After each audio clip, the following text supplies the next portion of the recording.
Hi mga kamami! It's another day, another vlog na naman. Isang mapagpalang araw po sa inyong lahat. Kumusta na kayo mga kamami? Sana po ay nasa mabuti kayong kalagayan. So mga kamami, sa araw na ito may imamarites na naman ako sa inyo. Opo, hindi po ito DIY. Ano na naman kaya ang imamarites ni Mami Lea? Yun ang siguradong iisipin nyo. Ay naku mga kamami ko, isang sabon na naman na syempre kailangan ko muna siyang gamitin ng matagal bago ko siya gawan ng marites sa inyo. Para na sa ganoon ay masigurado ko na ito ay maganda at effective. Ito ay nakakaputi, nakakatulong para mapapusyaw ang ating kutis. Ano, di ba mga kamami ko? So mga kamami, ito na nga ang aking imamarites. So, bago po ang lahat, mga kamami, paki-subscribe ang aking YouTube channel, Mami Lea Vlog. At syempre, huwag kakalimutan i-click ang bell button para na sa ganoon ay ma-update ko kayo sa mga bagong i-upload ko mga video. Mga kamami, maraming salamat sa mga nag-subscribe sa aking YouTube channel. So, heto na, ipagpapatuloy ko na ang pagmamarites ko sa inyo. Isa siyang sabon, mga kamami. Isa siyang... Oh, no! Nabubulol talaga ako. Oh, isa siyang sabon, mga kamami ko, na napakaganda niya. Nung una, akala ko ay hindi siya effective. Pero syempre, hanggat hindi natin nasusubukan, ang isang bagay, pagkain man yan, pabango man yan, hindi natin kaagad pwedeng sabihin na hindi yan maganda. Hanggat hindi natin nasusubukan sa sarili natin. So, ang ginawa ko dahil na-curious ako mga kamami ko, bumili ako ng 5. So, yung hindi ko siya agad ginawan ng vlog kasi gusto ko muna siyang gamitin ng matagal kung ano nga ba ang ibibigay niyang result o resulta sa aking balat. So, syempre, nakita naman ninyo, hindi ako gumawa ng mga video na about sa mga pampaputi sabon. Kasi nga, ginagamit ko siya. Sinubukan ko talaga siya. Gusto ko talagang makita kung totoo nga yung kiniklaim ng mga gumamit na. So, may mga napanood ako, syempre, ni-research ko siya. Tinignan ko kung ano yung mga feedback. So, maraming magagandang feedback about sa kanya. Talaga nakakaputi siya. As long na consistent mo siyang ginagamit. So, sa madaling salita, nag-order ako. May dumating 5 piraso. Tapos, mga kamami, ginamit ko yung isa. Hindi siya mabula. Pero, mga kamami, kakaiba siya. Kasi, hindi siya nakakapag-dry ng skin. Pero nakakapag-moisturize siya ng balat, At saka talagang parang ang ibinibigay niya sa ating balat, parang kapag tiningnan mo yung balat mo, parang napaka-healthy kasi ninonourish niya Napaka-healthy ng balat kapag ginamit mo siya. Tsaka talagang hindi siya nagda-dry as in. At hindi rin siya mahapdi. Kasi binababad ko siya mga kamami, binababad ko siya sa aking balat. Minsan kapag wala naman akong lakad at hindi ako nagmamadali, magkukwento muna ang kamami ninyo. Kapag hindi ako nagmamadali, binababad ko siya talaga sa aking balat. Mga hanggang 2 minutes lang. Hindi ako nagbababad ng na matagal na matagal. Kasi syempre, hindi ko alam, baka mag-react yung balat ko kung may iba siyang sangkap na hindi nagugustuhan ng aking skin type. Pero nung isang araw, nababad ko siya ng mga 3 minutes. Kasi karamihan nagbababad lang ako sa mga sabon na ginagamit ko. 2 to 3 minutes. Pero wala namang ibang nangyari at hindi rin naman ako nangati at wala din pamumula at hindi rin siya mahapdi kahit nababad ko siya ng 3 minutes. Diba? Ang ganda niya. Tapos ang isa pa, kung sakaling accidentally ba na hindi mo sinasadya na bigla kang nayaya at hindi ka nakapagdala ng payong, pero nag-apply ka naman ng sunblock, so alam po ninyo na hindi siya madaling makaitim. Kasi may mga sabon na pampaputi na kapag naarawan ka ng mga 30 minutes, makikita mo na yung difference ng kulay ng balat mo. Yung ditong nakatago at saka yung dito, hindi magkapareho ang kulay. So, ito, maganda siya. Ipapakita ko na, pinakita ko na. Ito ay si Sol Secret Whitening Soap Press and Pleasant. Ayan. Ito ay ninonorish niya at pinapaputi niya ang ating balat. Lalo na sa mga morenang kulay, maganda po ito dahil talagang Ako nga, nagugulat ako. Hindi naman ako maputing-maputi. Fair skin ako. Kaya lang, kapag ang balat ko nasisinagan, halimbawa hindi ako nakapagpain, kumuha lang ako ng bunga ng patola dun sa garden namin. Siyempre hindi na ako magpapain kasi ilang lakad lang yun. Kapag nasinagan ng sikat ng araw ang balat ko, ang glowy niya, ang puti niya talaga. Kaya sabi ko, ang ganda talaga nito. At saka siyempre marami din nagsasabi na kaya daw pala ako maputi ay maganda marahil ang ginagamit ko sabon. Sabi ko sa sarili ko, yung ginagamit ko si Sol Secret, sabi ko ganun. Maganda talaga kasi sa mga nireview kong mga gumamit na, iisa lang ang sinasabi nila mga kamami ko. Talagang nakakapusyaw siya. Nakakaputi. Opo. Eto siya. Pinakita ko na. Sis, ay, baliktad. Eto na siya. Ulitin. Si Sol Secret Whitening Soap. Ayan. Ganito po ang kanyang packaging. Dalawa po ang pangalan ng sabon na ito. Yung isa, mabango siya. Parang kulong kapag ginamit ninyo. Huwag po yun ang bibilhin ninyo. Kasi, kung gusto ninyong pumuti, ito pong isang ito ang bilhin ninyo. Pero pwede naman po ninyong orderin din yun kasi mabango yun after nyo magamit. Talagang ang bango-bango para kayong nag-float. Kasi meron din ako. Pagkatapos kong gamitin ito, yun ang pinakahuli kong ginagamit. So mga kamami, para makasigurado kayong legit ang mabili ninyo, ilalagay ko yung link sa aking comment section para makita ninyo yung link kung saan ko siya binili para nasa ganoon mga kamami ay matry ninyo. So, ganito dapat ang shape niya. Ayan. Tapos naka-ukit yung pangalan na Sol Secret. Ayan. Dapat naka-ukit siya ganyan at ganito yung shape niya mga kamami. Kasi baka ang mabili ninyo ay ganito nga ang shape pero hindi ganito ang kulay tapos wala siyang naka-ukit na pangalan. So alam niyo po ba na ito ay pinagsasabog ko tuwing umaga at gabi. Talagang binababad ko siya na everyday yan. Kasi po mga kamami, 5 po ito. Ayan po. Ito yung dalawa, binuksan ko na yung isa. Ito yung ginagamit ko kasi sayang ito yung isa. Sobrang liit na, hindi ko na makuha doon. Pero 5 lahat ito. Ito na lang ang natira, itong dalawa. Itong ginagamit ko, pinagpapatong ko siya para walang masayang sa sabon. So, hindi ako nagtatapon kaagad-agad kasi habang pwede pa siyang ipahid sa balat. So, ginagamit ko siya kasi nangihinayang ako dahil nga napakaganda ng sabon na to. Alam niyo po ba mga kamami na magbuhat ng ginamit ko siya, hindi lang isa ang nakapunan na talagang luminaw, talaga ang balat ko. Ay sabi ko, totoo nga. Kasi ako mismo, nakita ko nung kumuha ko ng bunga ng patola dun sa side namin, hindi ako nagpayong. Nung naano siya ng araw, yung balat ko, ang linaw nga, ang puti, ang glowy. Sabi ko talagang effective nga. So, kaya ganyan ko na siyang ginawan ng content or video para i-marites na sa inyo mga kamami. Napakaganda ng sabon na ito.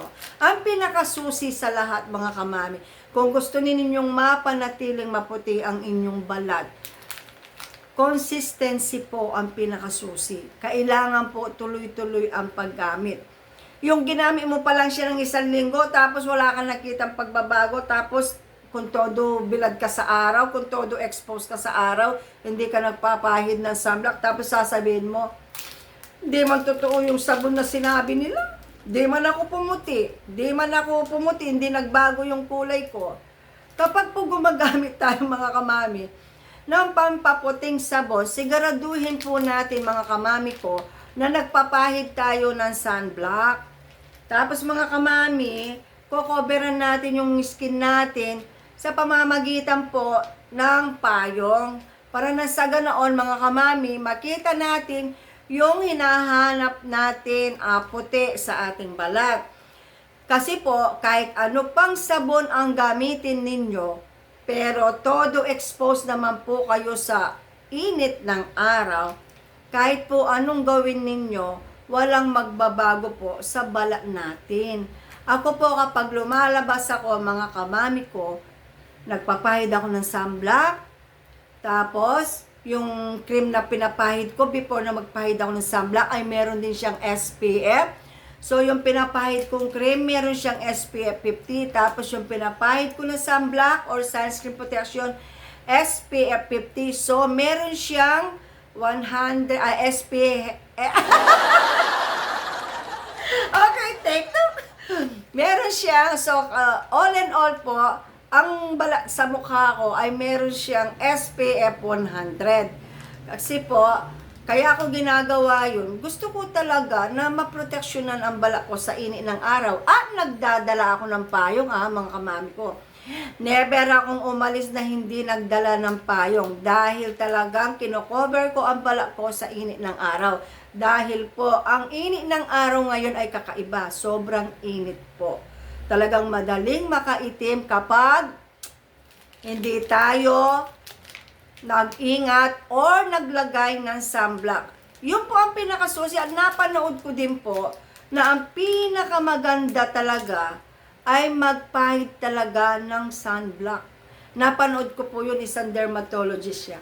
Kung gusto mong mapanatiling maganda ang balat mo sa mukha, huwag mong kakalimutan maglagay ng sunblock. So, tinandaan ko yun, magbuhat nung napanood ko yun, tinandaan ko yun. So, hindi na ako nawawalan ng sunscreen protection. Kahit anong brand, basta mataas yung SPF niya, go ako. Talagang nag-i-stock ako kasi ayaw ko talagang mawalan ng sunscreen protection. Maging sa bahay, nagpapahid ako. O, mag-iisip na naman kayo, bakit naman pati hanggang sa bahay, mami? Opo, kasi mainit pa rin po. Lalo na kung walang kisame ang bahay natin, yung kusina namin, wala namang kisame yung bubungan niya. Tapos yung banyo din namin, walang, yung init ng araw, pag tumagos po yun, tatama sa balat natin, di po ba? Mararamdaman natin na parang uminit or mainit ang balat natin. So, magkukos din po yun ng magkakaroon tayo ng mga dark spot, or kung may pekas tayo, lalong magiging visible sila. Ako po, talagang umiilag ako, mainitan ako kasi yung mga nakatago kong pekas ko minsan, nagiging visible sila kapag nagiging careless ako. So, kaya po, ngayon po wala na nga dahil siguro sa dami ko ng mga ginagamit na kung ano-ano or mga DIY, kaya nag-disappear na po. Pero kahit wala na po sila, patuloy pa rin akong gumagamit or pinoproteksyon na lang aking bala sa init ng araw.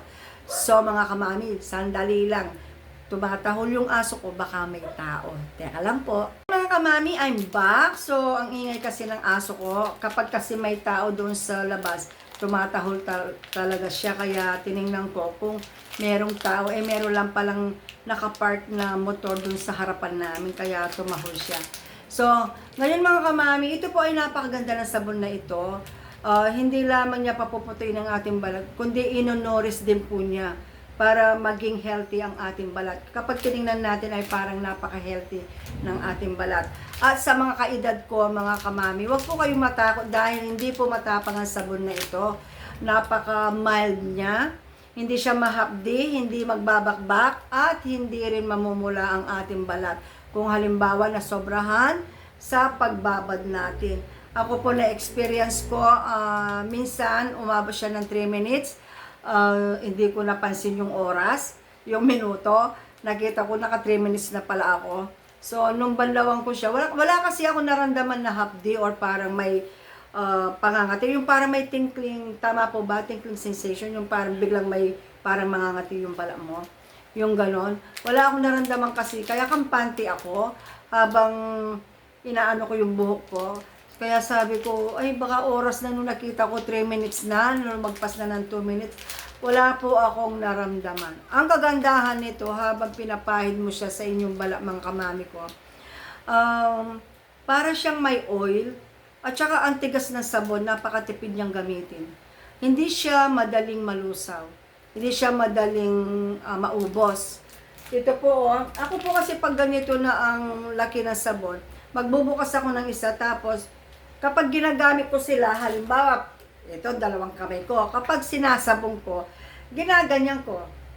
Talagang yung dalawang kamay, yung isa, taas na, para dalawang kamay ko ay may sabon. Kasi sayang naman po, pwede pa ito. Pero yung isa talagang sobrang nipis na. At saka napakatipid niyang gamitin, mga kamami. Matipid silang gamitin kasi matigas ang sabon. Kahit pigain mo siyang ganyan, kahit pigain mo ng pigain, matigas. May sabon kasi kapag diniin mo yung mo sa kanya, mararamdaman mo malambot siya eh. Pero ito, kahit anong gawin mo, wala. Matigas siya, kaya napakatipid niyang gamitin. At saka sa mga kaedad ko, sa mga, sabihin na natin 50 pataas. 50 pataas po kasi madali na tayong makitaan ng mga maninipis na linya. Madali na rin tayong makitaan ng mga linya dito, especially dito rin, at sa noo. At syempre, nagsasagang ating balat dito sa liig. Talaga makikita na ang babae nasa edad na sa liig, makikita na talaga nagsasag. Ako dati nagsasag. Pero dahil sa mga sabon na ginagamit ko, madalas, tinitingnan ko kung meron silang nakasulat na pwede siya sa mga sign of aging ba. Basta may mga ganun siyang nakasulat, yung binibili ko talaga. At saka tinitingnan ko rin at binabasa ko kung paano gamitin. At syempre, kailangan magbasa po tayo ng instruction para hindi po tayo magkamali or sumobra sa pagbababad. Opo. At pinakauna sa lahat, mga kamami ko, kapag hindi kayo sigurado sa product na binibili nyo, kung ito ay matapang or hindi, itong kamay muna ninyo ang itest ninyo ito. Babaran ninyo 30 minutes, 1 hour. Kapag hindi nangati, hindi namula, hindi humapdi, ibig sabihin, pwede na sa mukha. Huwag nyo kaagad gagamitin sa mukha. Lagi po muna ninyong ititest dito sa inyong kamay. Opo. Kasi mga kamami ko, mas maganda po na safety first bago pampaganda sa mukha o pampaputi. Unahin po natin muna yung maging safe muna yung balat natin bago natin talaga reaktang ipahid dito sa ating mukha. Dito muna. Kahit kasi dito po ay nako-cover naman natin eh. Halimbawa kapag may nangati or kung may rashes na lumitaw, nako-cover natin. Pero dito po sa mukha, dahil manipis yung mukha natin, yung balat sa mukha, ang hirap po kapag nagkaroon na ng problema. So lagi pong paalala, kapag bumili kayo ng product, kahit anong product, sabon man yan, toner man yan, serum man yan, or kahit ano pa siya, try po muna ninyo sa kamay. Much better. Para po masigurado na kung magkaroon man ng problema, mga kamami, hindi yung mukha nyo ang magkakaroon ng problema, yung kamay lamang po. At least, mako-cover natin ang kamay. Yung mukha natin, hindi natin siya pwedeng i-cover. Naglalakad tayo, naka-cover lahat. So, mas maganda po, test muna sa kamay bago lagay sa mukha. Yun po, ang aking payo lamang. Kasi, kahit nagbibigay po ako ng mga pampaganda, pampaputi, o pampawala ng mga pekas, kailangan pa rin po i-test muna sa kamay. Kasi marami pong sensitive skin na kahit napaka-mild lamang ng product, nagre-react ang kanilang skin. Ganoon po talaga ang may sensitive skin. So, kailangan po talaga mag-test muna dito. So, mga kamami, ito po sabon na ito ay talagang maire-recommend ako, maganda siya. Hindi siya matapang, napaka-mild lamang niya, pero nakakaputi. Dahil maputi na ako, yung fair skin ako, pero yung puting ang linaw ng balat, ang daming nakapansin. Hindi ko alam na napapansin pala nila. Tapos bigla na lang akong message. Ay, ang ganda ng kutis mo, ano bang ginagamit mo? Eh, maputi naman talaga ako, di ba? Hindi, pero yung kutis mo, iba. Yung parang ang linaw ng dating, ang parang daw binanat yung balat ko, tapos tagad tumikad yung pagkaputi. Sabi ko, ganito lang ang sabon ko. Tapos naglo-lotion ako ganito. Yung mga ganon, yung magbibigla ka na lang na meron pala nakapansin na nakita mo lang siya sa daan o nakita mo lang siya sa supermarket or sa palengke. Tapos, pag uwi, may marireceive ka na ng itatanong kung ano sabon ginagamit. Kaya natutuwa ako. Kaya ganyan ko na siyang ginawa ng video para maimarites na sa inyo. So, mga kamami, sa mga kaedad ko po, huwag po tayong mahiya na bumili ng mga sabon na pampaputi, pampabata, pampabana ng balat. Kasi po, sa edad natin, kailangan po talaga natin na alagaan ang ating balat. Dahil po, madali na tayong makitaan ng mga kulubo sa mukha. Siyempre, ako po, alam ko, 58 na ako. Talagang pag umabot na ako ng 60 plus, talagang alam ko, lilitaw na ang mga kulubo na gusto kong itago. Pero habang bata pa ako at hindi pa ako nasa senior, so ini-enjoy ko yung moment na nagpapahid ako ng ganito, bumibili ako ng sabon na gusto kong bilhin, na gusto kong itry, para na sa ganoon yung apo ko magdadalaga na maitanong niya sa akin kung ano ba ang ginagamit ko. Pwede kong i-recommend yung mga ginagamit ko at nasubukan ko na at na-experience ko sa sarili ko na maganda ang product na yun. So, ligtas siyang gamitin, safe siyang gamitin. So, mai-recommend ko siya sa aking mga apo. At kasi, na-experience ko at ginamit ko at ginagamit ko. Yung mga ganon, mga kamami. Kaya, enjoy lamang natin mga moment. Hindi ibig sabihin ko mo senior na tayo, wala na tayong K na magpaganda. Meron pa po. Ang daming mga murang mga sabong pampaputi, ang daming mga murang mga toner, mga moisturizer, ang dami po, ang daming mga murang pwede natin i-find sa ating balat na hindi malaki ang magagastos natin. May mga nakasasye po, ang dami. So, piliin lamang po natin kung ano yung skin type natin. So, kailangan basahin po natin yung instruction sa likod ng bibilhin natin product bago natin siya bilhin. Para na sa ganoon, walang masayang na pera at walang matatapon na product, di po ba? So mga kamami, i-enjoy lamang natin ang moment. Hayaan natin yung iba kung ayaw nila. Tapos sabihin nila, oy, para siya nagmumurang kamyas. Okay lang. Kasi nagpapaganda naman tayo sa ating mga asawa. Siyempre, pagdating nila sa bahay, siyempre, pagod na sila sa trabaho. Tapos, pagpasok nila, ay makita nila ang misis nila ay napaka-blooming, napaka-press, napaka-youthful ang dating. Siyempre, may in love si Mister, di po ba? So, mga kamami, hanggang dito na lamang. Malapit na po ang undas. Ingat po tayo. Magdala po tayo ng payong kasi mainit. Or minsan biglang uulan para po meron na tayong payong kaagad. So, mag-ingat po tayo at syempre magdala po tayo ng tubig para na sa ganoon nauhaw ka sa paglalakad ay meron ko nang iinumin. At syempre kung umiinom po tayo ng mga maintenance, wag po natin kalimutan inumin kasi baka mahilo tayo dahil maraming tao po sa undas. So maraming salamat po sa inyong lahat. God bless you all po. At siyempre, shout out po sa lahat ng mga subscriber ko, non-subscriber, at sa mga naghihintay at nag-aabang ng aking mga i-upload na video. Shout out po sa inyong lahat. Kumusta po kayong lahat? At maraming salamat po. Mag-ingat po tayong lahat. God bless you all po. See you next vlog. Bye! Thanks for watching!